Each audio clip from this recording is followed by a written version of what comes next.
अस्सलाम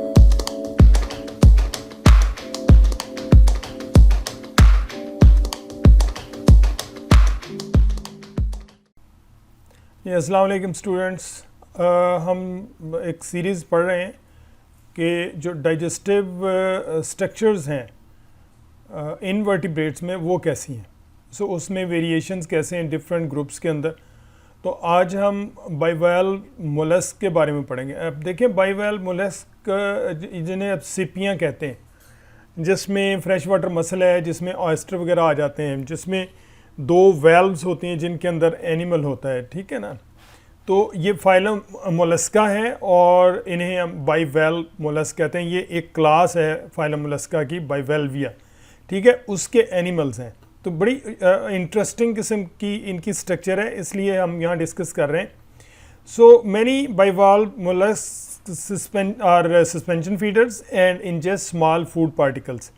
mostly suspension feeder वो होते हैं जो पानी के अंदर जो सस्पेंडेड फूड पार्टिकल्स हैं उनको कलेक्ट करते हैं और उससे अपनी एनर्जी हासिल करते हैं। The digestive tract has a short oesophagus opening into the stomach. Oesophagus बहुत शॉर्ट है, लिहाजा वहाँ पर बहुत ज़्यादा डाइजेशन नहीं होती और वो स्टमक के अंदर खुलती है। मिड गट है, हाइंड गट है एंड रेक्टम। माइंड इट, ये जो पोर्शन बनाए हुए हैं हमने अपनी सहूलत के लिए उनको टर्म्स दी हुई हैं, otherwise digestive system is an single entity. तो वहाँ पर जो डिफरेंट प्रोसेस हो रहे हैं उनको फिर साइंटिस्टों ने अपनी सहूलत के लिए उसको नाम दे लिए हैं कि ये इसोफेगस पार्ट है, ये स्टमक है। स्ट्रक्चरली डेफिनेटली थोड़ी बहुत एनाटॉमिकली डिफरेंस आ रहा है, बट ये जो डिफरेंस है ये एक तरह का बफर डिस्टेंस है कि एक ऑर्गन जो है वो दूसरे के अंदर कन्वर्ट हो रहा है और उसके अंदर और उसके अंदर वो उसके अंदर। Same is the case with the digestion. Digestion भी बिल्कुल इसी तरीके से होती है कि ये नहीं कि एक जगह पे हो गई तो उसके बाद फिर दूसरी जगह पे बिल्कुल एग्जैक्टली डिफरेंट तरीके। तो जो शिफ्ट है from one type of digestion to the other वो बड़ी स्मूथ है। So the stomach contains a crystalline style, gastric shield and diverticulated region. अब ये तीन चीज़ें हैं। पहले मैं आपको तस्वीर दिखा लूँ, उसके बाद फिर हम वापस यहीं पर ही आएंगे ताकि आप उसको अच्छे तरीके से देख सकें। अच्छा, अब इसमें अब ये देखें, ये इसोफेगस है, स्मॉल इसोफेगस है और ये स्टमक का रीजन है और इसके अंदर आप देखें कि एक क्रिस्टलाइन स्टाइल है। क्रिस्टलाइन स्टाइल इसलिए ये एक ऐसी स्ट्रक्चर है जो स्टाइल कहते हैं किसी भी तीखी स्ट्रक्चर को, ठीक है। तो ये एक तरह का ऐसा ऑर्गन है जो स्टमक के अंदर है और ये बुनियादी तौर पे कुछ ग्रेन्यूल्स प्रोड्यूस करता है जिसे हम स्फीर्यूल्स कहते हैं। ये डाइजेस्टिव स्फीर्यूल्स हैं जो बेसिकली फ्रेगमेंटेशन स्फीर्यूल्स हैं जो फूड पार्टिकल्स हैं उनको उनकी फ्रेगमेंटेशन करता है, ठीक है। जैसे हम एमल्सिफिकेशन की बात करेंगे आगे जाके, पहले आप पढ़ चुके हैं एमल्सिफिकेशन क्या है, पैंक्रियाटिक जूस जैसे करता है। तो ये यहाँ से करता है और इसका साइज़ छोटा होता जाता है, ठीक है। और ये डाइवर्टिकुला डाइवर्जन से है, जो स्टमक का पार्ट बाहर निकला हुआ है उसे हम डाइवर्टिकुला, डाइजेस्टिव डाइवर्टिकुला कहते हैं। डाइवर्टिकुली अगर होगा तो वो जमा होगा, डाइवर्टिकुला होगा तो एक सिंगल को कहते हैं। और ये इसलिए होता है कि सरफेस एरिया बढ़ जाए। इसका मतलब ये कि यहाँ पर डाइजेशन हो रही है, जहाँ पर एब्जॉर्प्शन हो रही है, तो वो सरफेस एरिया बढ़ जाए उसको। ये सरफेस एरिया कैसे बढ़ता है ये आपसे बहुत दफ़ा डिस्कस हो चुका है, तो आप इसको समझते हैं।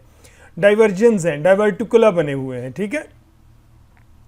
उसके बाद हमारे पास ये स्टमक की लेफ़्ट पाउच है और उसके बाद राइट पाउच है और मेजर टेफ्लोसोल है जो मेन एरिया जहाँ से जो फूड है फिर मिड गट में जाता है, स्टाइल सैक है और फिर हाइंड गट की तरफ चला जाता है। तो ये बेसिक स्ट्रक्चर है जो डाइजेस्टिव सिस्टम की है, ठीक है। ये आप ज़हन के अंदर रखिए, ये जो क्रिस्टलाइन स्टाइल है ये ग्रेन्यूल्स, ये स्फीर्यूल, फ्रेगमेंटेशन स्फीर्यूल प्रोड्यूस करता है जो आगे जो फूड पार्टिकल हैं, लार्ज फूड पार्टिकल, उनको फ्रेगमेंट कर देता है। स्मॉलर में साथ में एंजाइम्स होते हैं। ये मूवमेंट जो है स्टमक की साथ में एंजाइम की और फ्रेगमेंटेशन स्फीर्यूल की, यही बेसिकली डाइजेशन करती है। और इसके बाद आप The stomach contain crystalline style, gastric shield and diverticulated region. ये अब आपको समझ आ गई. These divertically are blind sacs, ending sacs that increase the surface area of absorption intracellular digestion. Blind sacs हैं. ब्लाइंड सैक्स का मतलब ये होता है कि ये किसी तरफ खुलती नहीं है. ये बिल्कुल आप देखें, ये सैक्स बनी हुई हैं और ये बिल्कुल ब्लाइंड है, बंद है. ब्लाइंड से मुराद बंद है.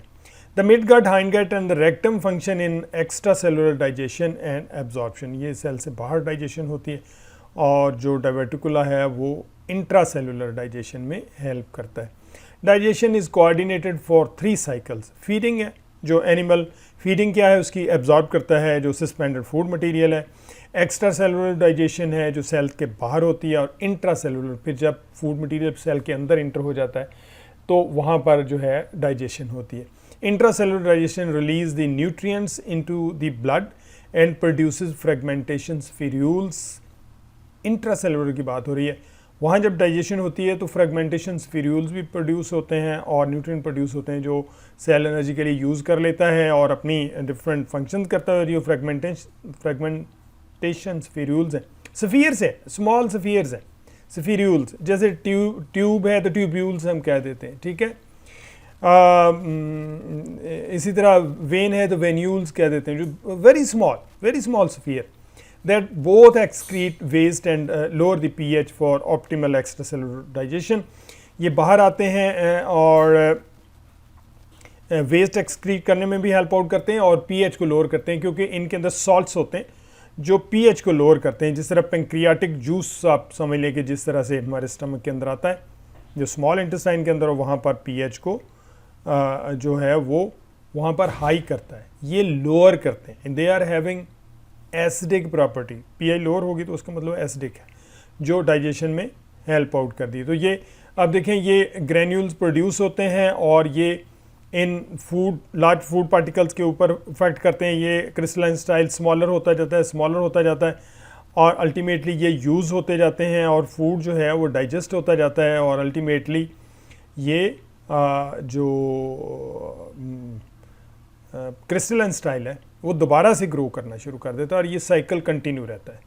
फिर फीड करता है एनिमल, फिर वही फ्रेगमेंटेशन स्फीरूल बनते हैं और ये जो प्रोसेस है ये कंटिन्यू रहता है. ठीक है, तो स्टूडेंट्स ये यहीं तक ही रखेंगे और ताकि आप इसको अच्छे तरीके से देख सकें. सो बाइवेल्व्स के अंदर इंटरेस्टिंग फीडिंग बिहेवियर है. सस्पेंडेड फूड पार्टिकल्स को ये यूज़ करते हैं. आपने क्रिस्टलाइन स्टाइल की टर्म को याद रखना है, फ्रेगमेंटेशन स्फीरूल की टर्म को याद रखना है और ये जो डायग्राम है इसको आपने कोशिश करनी है कि इसको समझें और इसको याद करें. Thank you very much.